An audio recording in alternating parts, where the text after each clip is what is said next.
Bharatiya Janata party, Janasena, Telugu Desam 3 పొత్తులో ఉన్నాయి. జనసేనతో పొత్తుతోనే రాజమండ్రి దగ్గర ఒక వివాదం వచ్చింది. రాజమండ్రి రూరల్ సీటు కావాలని ఒకవైపున ఏదైతే జనసేనకు సంబంధించినటువంటి కందులు దుర్గేష్ ఎప్పటి నుంచినో కష్టపడ్డారు, పనిచేశారు. ఆయనకు ఆ సీటు ఇవ్వబోతున్నామని నమ్మబలికారు. మొన్ననే పవన్ కళ్యాణ్ తీరా చూస్తే ఆ సీటు నాదేనంటూ ఓ పక్కన గోరంట్ల బుచ్చయ్య చౌదరి చెప్తున్నారు. అదే సందర్భంలో అర్బన్ సీట్ వచ్చేటప్పటికి ఒకవైపున వాసు ఆదిరెడ్డి వాసుకి, అంటే వాళ్ళ ఆవిడ క్రిందటిసారి అయితే ఈ దఫా వాసుకి ఇస్తున్నారు అన్నట్టుంది. అయితే ఇప్పుడు అది ఆల్రెడీ అనౌన్స్ చేసేస్తున్నారు.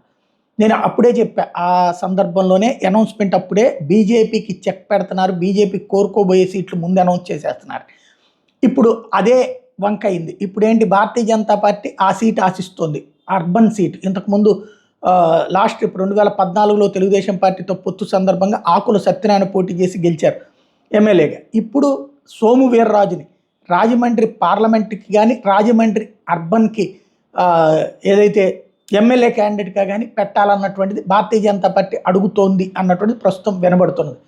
సోము వీర్రాజుని ఎమ్మెల్యేగా కానీ ఎంపీగా కానీ, రాజమండ్రి ఎంపీ అయితే మళ్ళీ పురంధేశ్వరి పేరు కూడా వినబడుతుంది.